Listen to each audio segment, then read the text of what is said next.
자, 삼가 개혁의 불꽃 이제 각 주요 유럽 국가별로 종교 개혁 역사를 살펴보고 있는데요. 오늘은 영국입니다. 오늘날 우리가 이제 영국, Great Britain이라고 통칭하는 이 나라는 사실상 잉글랜드, 웨일즈, 스코틀랜드 그리고 아일랜드 이 네 개의 국가 연합이라고 볼 수가 있습니다. 물론 아일랜드는 북아일랜드만 포함이 되지만요. 영국의 역사는 사실 굉장히 복잡하고 또 한편으로는 잔혹스럽다고 할 수 있습니다.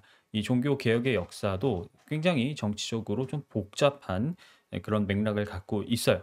오늘은 바로 그런 영국, 특히 잉글랜드 중심의 종교 개혁, 잉글랜드 그리고 스코틀랜드 두 국가를 중심으로 살펴보도록 하겠습니다. 오늘도 분량이 조금 많기 때문에 속도감 있게 진행을 하겠습니다. 자, 오늘 강의 순서는요. 국교회, 그리고 피에 메리 국교회와 청교도 이야기, 마지막으로 스코틀랜드와 존 녹스의 이야기 순서대로 살펴보도록 하죠. 먼저 1번 절반의 개혁 국교회입니다. 영국이라는 특히 이제 잉글랜드라는 이 지역에서도 루터보다 이른 시기에 존 위클리프 같은 사람들이 주도한 개혁 운동이 일어났었죠. 우리가 이 역사를 살펴봤었습니다. 위클리프는 영어로 성경을 번역하고 순회 설교자들을 양성해서 잉글랜드 전역으로 보냈습니다. 그리고 그는 가톨릭 교회와 교황을 거침없이 비판하기도 했어요.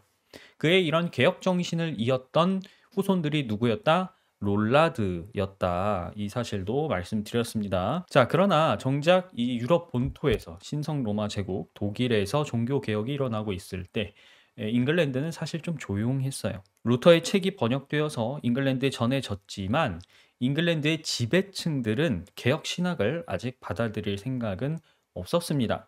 자, 그러던 중에 영국의 종교 개혁은 오히려 이 국왕, 잉글랜드 국왕의 사적인 문제로 인해서 정치적으로 이루어지게 돼요. 유럽 본토에서 개혁의 물결이 몰아치고 있던 순간 잉글랜드의 헨리 8세는 이를 적극적으로 물리치고 있었습니다.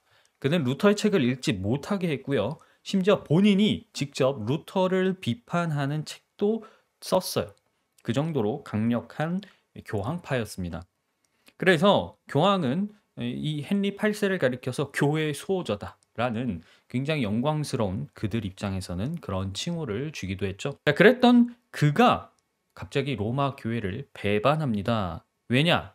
바로 결혼 문제 때문이었어요. 이 형인 아서가 결혼한 지 얼마 지나지 않아서 전쟁에서 죽습니다. 그러면서 그는 이제 특별 허가, 교황에게 특별 허가를 받아 형의 아내였던 이 캐서린, 원래 스페인 사람이기 때문에 스페인 발음으로 하면 카탈리나가 되겠죠. 영국 발음으로 영어로 하면 캐서린이고요. 이 카탈리나와 결혼을 하게 됩니다. 이거는 사실상 스페인과의 동맹을 유지하기 위한 목적이었어요. 그러나 이 카탈리나, 캐서린 사이에서 낳은 6명의 아이 중 딸인 메리만 살아남습니다. 나머지는 전부 유산이 됐거나 일찍 죽고 말았어요. 헨리 8세는 이것이 성경에 위배되는 결혼에 대한 하나님의 저주다라고 믿기 시작했습니다. 자, 그러던 중 그가 캐서린의 시녀였던 앤 블린에게 마음이 끌렸고요. 교황청에 캐서린과 혼인 무효를 요청하게 됩니다. 자, 그런데 지금 표에서도 보이시겠지만 캐서린의 오빠는요. 당시 루터와 정면으로 충돌했었던 당대 최강의 독일 황제, 신성 로마 제국의 황제 카를 5세였습니다. 가족 관계가 보이시죠? 교황 입장에서는요. 캐서린을 이혼시킨다는 것은 카를 5세한테 책 잡힐 수밖에 없는 일입니다. 그러다 보니까 눈치를 살피면서 이혼은 못 해주겠다. 이렇게 거절을 해요.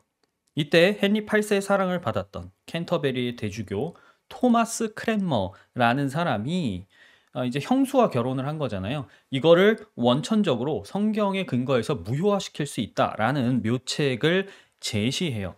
자, 그러면서 헨리 8세는 로마 교회로부터 독립하기 위한 절차를 밟아 나가게 됩니다. 1532년에서 34년 사이에 잉글랜드 교회가 국왕의 허락 없이 새로운 법을 만들 수 없게 한 다음에 모든 재판을 교황청이 아니라 국왕의 법정에서 최종 심리하도록 조치를 합니다. 자, 그리고 1534년에 수장령이라는 것을 선포해요. 이것은 국왕을 잉글랜드 교회의 최고 수장으로 정하는 법입니다. 즉, 이제 교황이 아니라 잉글랜드의 국왕의 교회가 따라야 한다라는 것이죠. 자, 그래서 지금 캐서린 카탈리나하고 이혼을 하고 그녀의 시녀였던 앤 블린과 결혼을 합니다만 앤 블린이 엘리자베스를 낳고서 유산과 사산을 거듭하며 아들을 낳지를 못해요. 그러니까 헨리 8세는 결국에는 아들을 낳고 싶어 했던 거예요. 자기 후계를 이을. 그래서 이렇게 일을 벌였던 건데 앤 블린도 아들을 낳지 못하니까 손을 써 가지고 이 앤을 간통죄로 몰아서 사형을 시킵니다. 뭐 앤이라는 이 인물을 헨리 8세의 변덕에 희생당한 인물이다. 뭐 이렇게 보는 견해도 있지만 또 한편에서는 이 앤이 개혁파 신앙을 지지했거든요. 그리고 결과적으로는 잉글랜드 그리고 로마를 단절시킨 핵심 인물이 앤이었기 때문에 그래서 희생당한 것이다. 뭐 이렇게 보는 사람들도 있습니다.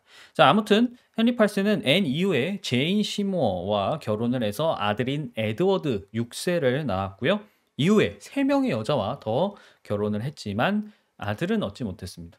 그래서 헨리 8세 유일한 아들은 제인 시모어에게서 태어난 에드워드 6세 한 명이에요. 자, 이렇게 왕의 결혼 문제로 탄생한 잉글랜드 국교회, 여러분이 성공회라고도 알고 계시는데 좀 더 본질에 걸맞는 이름은 국교회입니다. 말 그대로 나라와 교회가 이제 연합되어 있는 형태인 것이죠.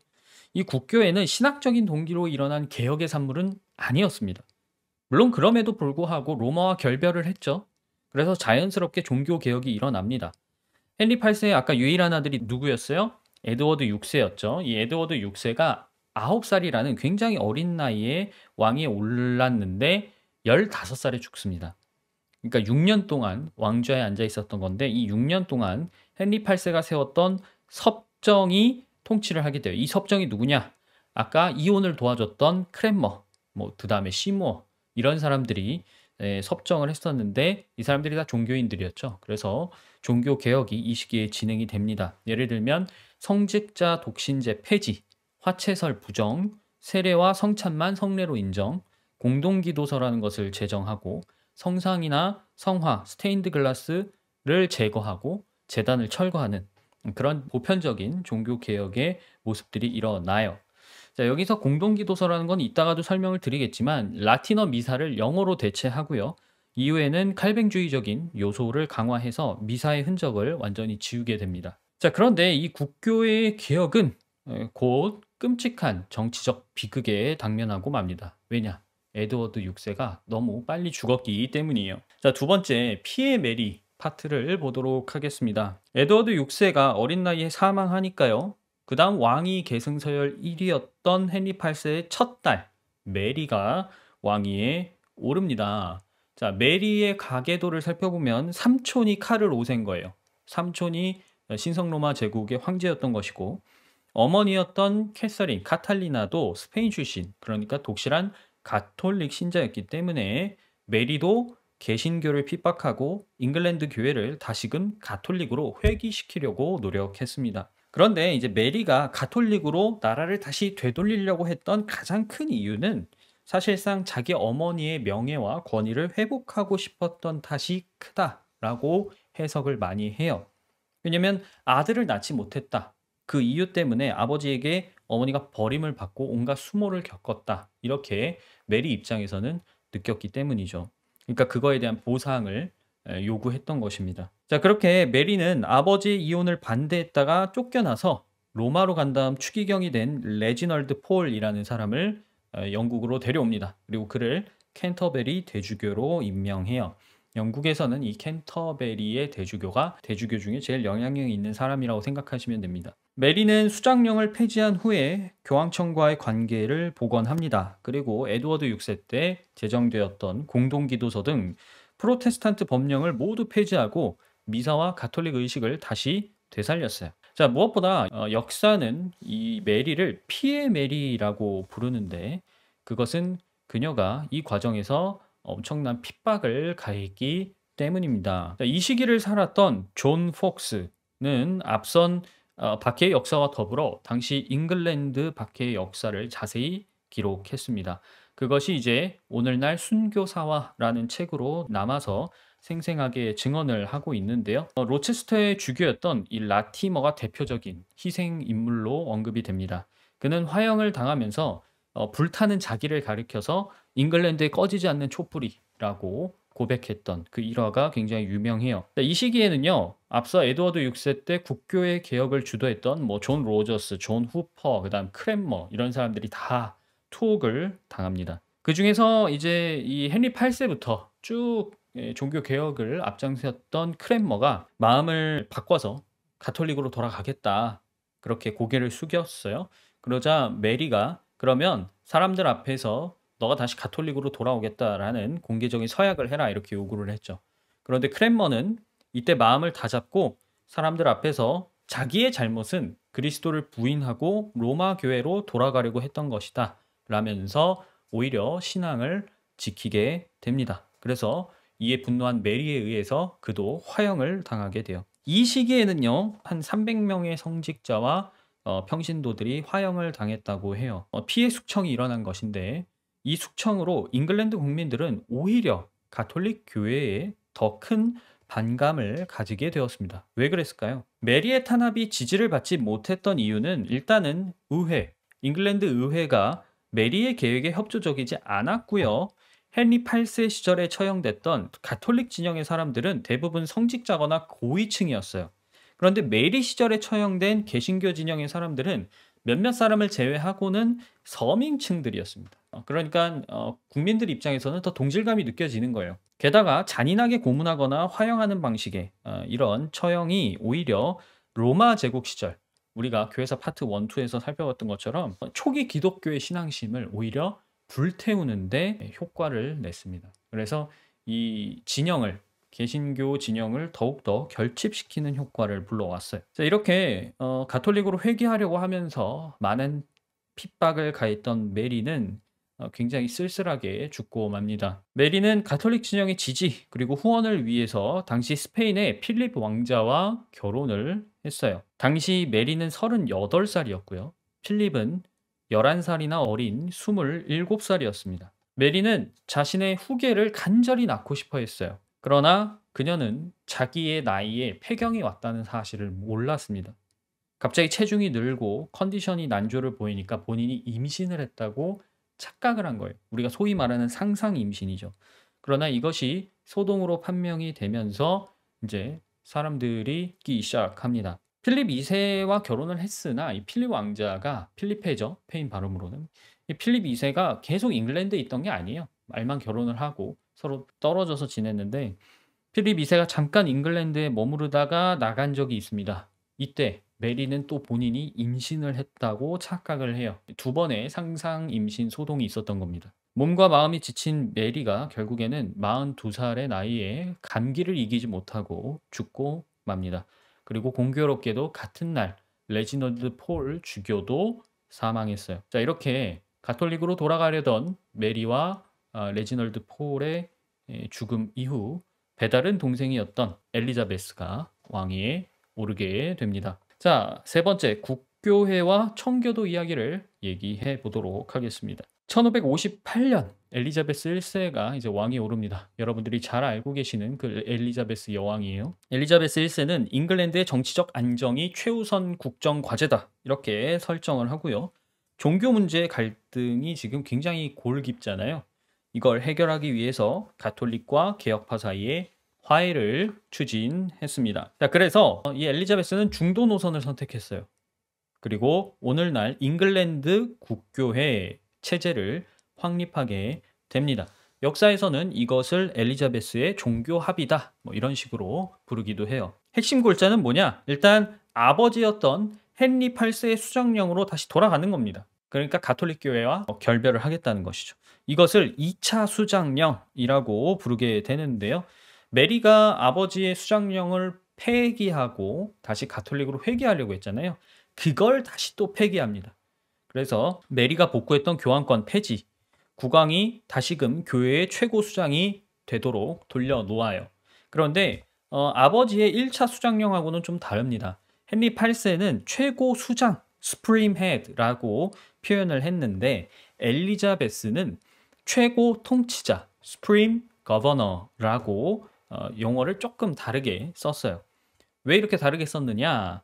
교회의 교리를 결정할 최종 권위를 왕이 아니라 교회에게 양보하겠다. 이런 의도가 깔려 있습니다. 최고 통치자이긴 하지만 교회 내부에 관련된 교리적인 문제는 교회가 직접 결정할 수 있도록 타협을 한 것이죠. 자, 여기에 기존에 이제 공동기도서라는 것을 개정하면서 통일령으로 선포를 합니다. 통일령은 뭐냐면 잉글랜드 내에 있는 모든 교회가 이 기준에 따라서, 이 공동기도서의 기준을 따라서 똑같은 예배 의식을 진행해야 된다는 거예요. 에드워드 6세 당시에 프로테스탄트적인 요소를 계승하면서도 한편으로는 가톨릭의 전통을 존중하려는 계산이 있었어요. 프로테스탄트와 가톨릭의 갈등을 해소하려는 의도였던 것이죠. 특히 에드워드 6세 때 국교회에 이제 공식 신앙 고백으로 채택하려고 했다가 못한 신조가 있습니다. 이거를 42개 신조라고 부르는데 이거를 다시 또 조금 수정해요. 그래서 39개 신조를 공식 교리로 국교회의 공식 교리로 채택을 합니다. 이거는 이제 크랜머가 에드워드 6세 당시부터 구상했던 신조에 근거를 하는데 크랜머가 맨 처음에 구상했던 42개 신조에는 제세례파, 우리가 이제 재침례파라고도 부르는 그 그룹에 대한 반감이 드러난 부분들이 좀 있었어요.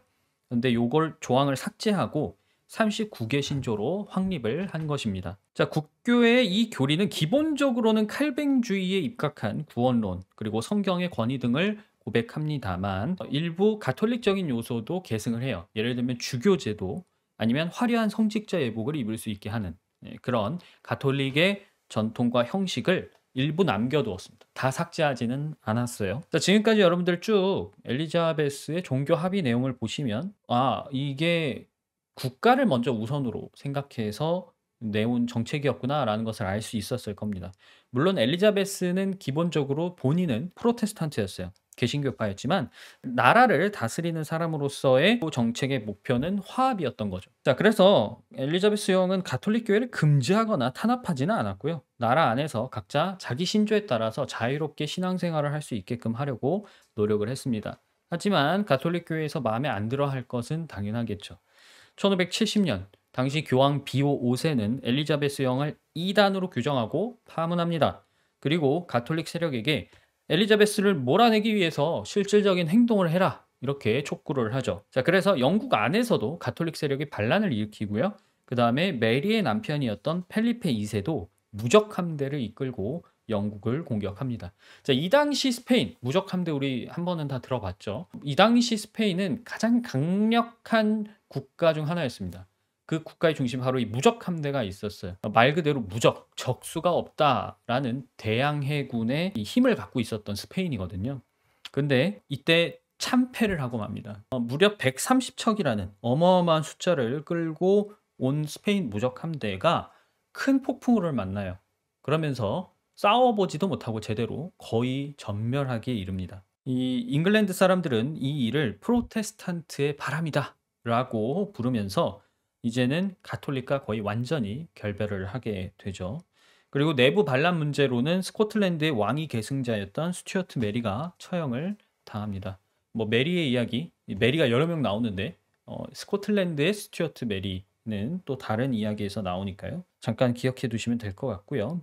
자, 어쨌든 이 스페인의 어마어마한 무적 함대를 꺾고 나라를 지켰잖아요. 그러니까 국민들도 엘리자베스 여왕에 대한 지지도가 굉장히 높이 올라가게 됩니다. 자, 그러나 이 국교의 모든 사람들이 엘리자베스 여왕의 정책을 마음에 들어하는 건 아니었습니다. 메리 여왕 당시에 이제 박해를 피해서 유럽 본토로 건너갔다가 돌아온 사람들이 많이 있었거든요.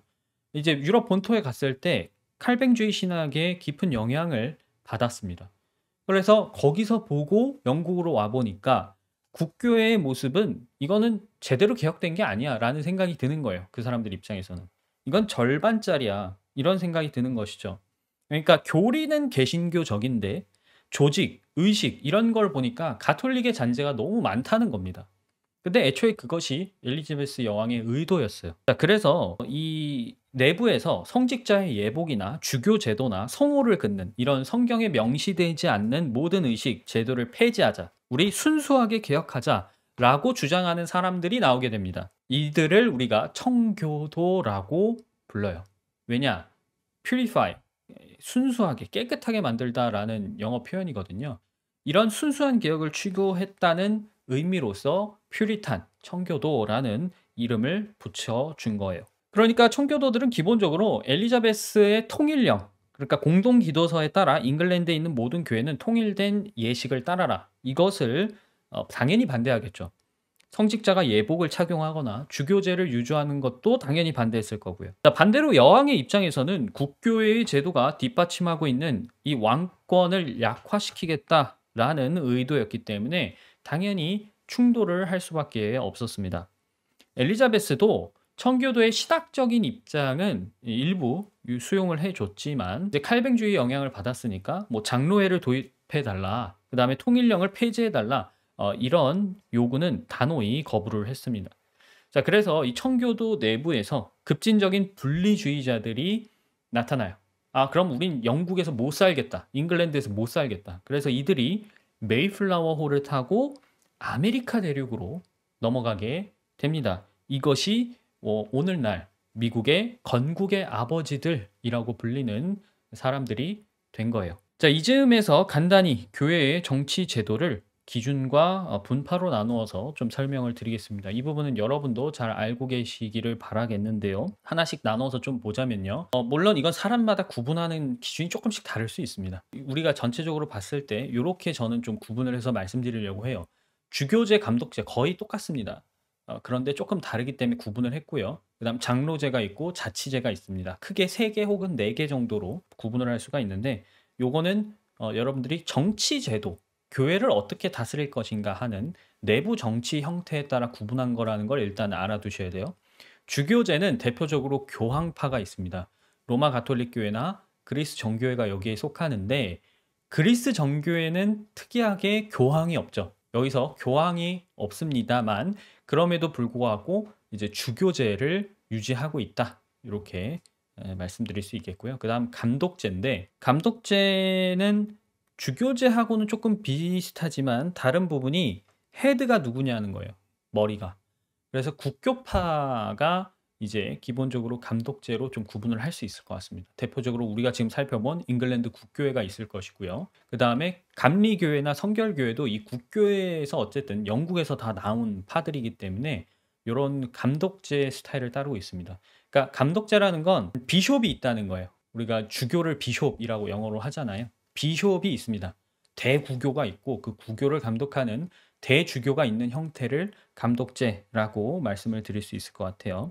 어쨌든 주교제나 감독제는 수직적인 위계 질서가 분명한 사제 계급이 있습니다. 사제 제도가 있는 편이에요. 자, 두 번째는 이제 장로제를 선택한 장로파가 있죠. 장로제는 기본적으로 지역을 기준으로 노회를 구성하고 그 노회가 모인 총회가 있습니다. 이 총회가 권한을 가지고 있어요. 그리고 각 교회는 목사와 장로로 구성된 장로회나 당회를 운영하게 됩니다. 이 장로파는 스코틀랜드 교회, 미국 장로교회, 그다음 스위스, 프랑스, 네덜란드, 헝가리의 개혁교회. 그러니까 대부분의 개혁파들은 이 장로제를 따르고 있다라고 보시면 될 것 같습니다. 자, 마지막으로는 자치제예요. 자치제는 말 그대로 교회마다 각자 뭐 운영위원회나 이렇게 의사결정기구를 두어서 스스로 각 교회가 지역교회가 스스로 자치를 하는 것에 중점을 두는 그런 파들입니다. 그래서 독립교회파나 회중교회파가 여기에 속한다고 볼 수 있고요. 침례교회, 회중교회, 오순절교회가 대표적으로 있습니다. 자, 이렇게 이제 역사를 통해서 정치적인 제도를 기준으로 파를 좀 구분을 해봤고요. 마지막으로 이제 스코틀랜드와 존 녹스의 이야기를 살펴보도록 하겠습니다. 잉글랜드 북쪽이 바로 스코틀랜드거든요. 이 스코틀랜드에도 개혁의 바람이 불어왔습니다. 스코틀랜드에 루터의 책이 들어오기 시작하더니 위클리프 성경이나 여러 영어 성경도 들어왔어요. 자, 이내 루터의 종교개혁 신앙을 배운 사람들이 스코틀랜드에 돌아와서 개혁 신학을 가르치면서 교회와 프로테스탄트 충돌이 격화가 됩니다. 특히 이 중심에는요, 칼뱅을 직접 만났고 또 그의 신학에 심취해 있었던 존 녹스가 있었어요. 이 부분을 칼뱅 얘기 드릴 때도 잠깐 소개를 했었습니다. 당시 스코틀랜드는요, 왕실을 중심으로 프랑스와 아주 오랜 동맹이었습니다. 프랑스도 대표적인 가톨릭 국가죠. 그런데 스코틀랜드의 왕 제임스 5세가 죽고 난 다음에 태어난 지 고작 6일밖에 되지 않았던 스튜어트 메리, 아까 말씀드렸던 그 스튜어트 메리가 왕위에 오르게 됩니다. 엘리자베스가 나중에 처형하는 그 메리예요. 자, 그런데 너무 어리니까 그녀의 어머니였던 마리가, 이 메리가 엄청 많죠. 이것도 마리도 메리의 다른 이 프랑스 표현인데 어쨌든 구분을 하기 위해서 마리라고 부르도록 하겠습니다. 마리가 섭정을 했고 딸인 메리는 프랑스로 보냅니다. 거기서 교육을 받게 해요. 그러니까 메리는 당연히 가톨릭 교육을 받았겠죠. 자, 그 사이에 프로테스탄트에 대한 대대적인 박해가 가해집니다. 1546년에 조지 위샤트라는 사람이 화형을 당해요. 그런데 본래 가톨릭 사제 교육을 받았던 녹스가 이 위샤트의 화형 사건을 계기로 개신교로 전향하게 됩니다. 그러면서 스코틀랜드의 프로테스탄트들이 세인트 앤드루 성을 급습하면서 추기경을 죽이고 또한 성을 차지했어요. 이 소요를 프랑스 원정군이 진압을 합니다. 그러면서 이때 그곳에서 목사로 추대를 받아 활동하던 녹스도 포로로 붙잡혀요. 그리고 그는 노예선에서 강제 노역에 시달렸습니다. 이제 이게 프랑스의 종교개혁 역사와도 관련이 있는데 저희가 이제 맨 마지막에 살펴볼 거거든요. 당시 프랑스의 이제 기즈 가문이 가톨릭 세력이었고 이 기즈 가문과 또 긴밀하게 스코틀랜드 왕실이 소통을 하고 있었습니다. 그런데 이제 그다음에 에드워드 6세, 잉글랜드의 에드워드 6세가 노력을 해서 녹스가 포로에서 풀려나요. 근데 문제는 에드워드 6세 다음에 또 메리 여왕이 잉글랜드를 집권하면서 대대적으로 개신교를 핍박했다는 거죠. 그래서 녹스가 이때 제네바로 망명을 합니다. 그러면서 이제 칼뱅을 만나게 돼요. 당시 제네바에 칼뱅이 있었으니까요. 자, 그의 사역을 보면서 녹스가 칼뱅의 신학에 심취하게 됩니다. 그 사이에 스코틀랜드에도 조금씩 개신교로 전향하는 귀족들이 많이 늘어났어요. 자, 이때 이들은 섭정을 하고 있었던 마리에게 개신교 평의회를 구성해 달라라고 요구했습니다. 자, 처음엔 마리도 당연히 해줄 리가 없죠. 그런데 잉글랜드에서 엘리자베스 여왕이 스코틀랜드의 종교 개혁을 지지한다고 발표를 합니다. 즉 정치적으로 압박을 가한 거예요. 그러니까 한 발 물러서면서 요구를 들어주게 됩니다. 그러면서 1559년에 녹스도 스코틀랜드로 이제 돌아옵니다. 고향으로 돌아와서 대대적인 개혁을 감행하게 되는데요. 바로 이듬해인 1560년에 섭정했던 마리가 죽습니다. 마리가 죽으면서 엘리자베스가 프로테스탄트를 적극적으로 지원을 하니까 프랑스군도 스코틀랜드에서 철수할 수밖에 없었어요. 에든버러 조약이라는 것이 체결되면서 이제 프랑스군이 스코틀랜드에서 완전히 철수를 하게 됩니다. 자, 이제 본격적으로 방해하는 요소가 없으니까 개혁이 이루어지겠죠. 스코틀랜드 의회가 나서서 개혁을 진행하게 되는데요.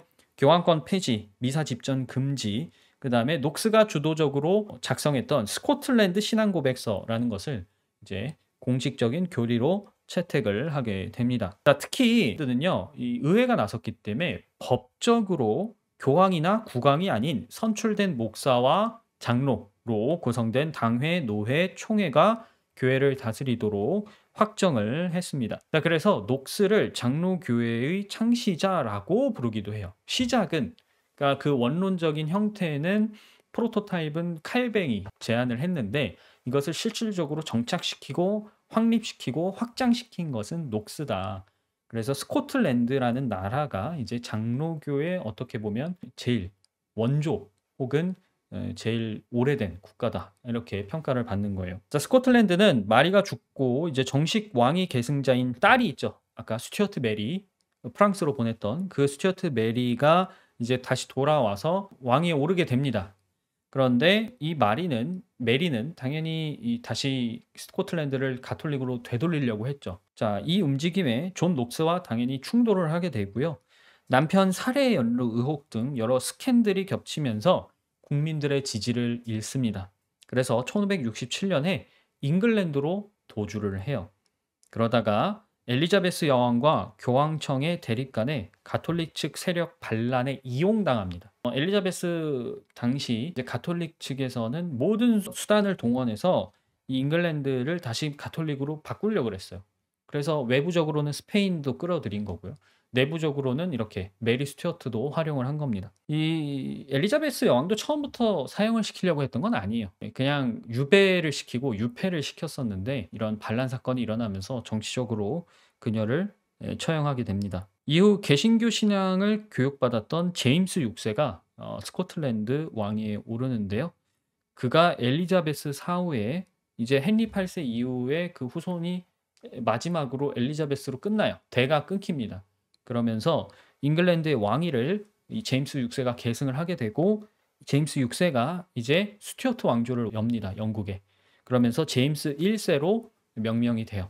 우리가 알고 있는 킹 제임스가 바로 이 사람이 되는 겁니다. 자, 이렇게 오늘은 잉글랜드와 스코틀랜드의 종교개혁 과정을 쭉 살펴봤습니다. 헨리 8세의 이혼 문제로 촉발됐던 가톨릭 교회와의 결별이 에드워드 6세 그리고 피에 메리, 엘리자베스 여왕까지 거치면서 오늘날 우리가 보고 있는 국교회라는 체제로 확립됩니다. 그 과정에서 국교회보다 더 철저한 더 깨끗한 개혁을 요구했던 청교도들이 탄생을 했고 이들이 일부 나중에 미국으로 건너가게 되면서 미국의 건국의 아버지들이 되었어요. 그다음 세 번째, 존 녹스의 주도로 스코틀랜드에서도 종교 개혁이 일어났고요. 그러면서 스코틀랜드가 장로파의 종주국으로 자리를 잡게 됩니다. 자, 이렇게 잉글랜드, 스코틀랜드 중심의 영국 종교 개혁 역사를 살펴봤고요. 다음 시간에는 프랑스의 종교 개혁 과정을 살펴보면서 파트 3를 마무리하려고 합니다.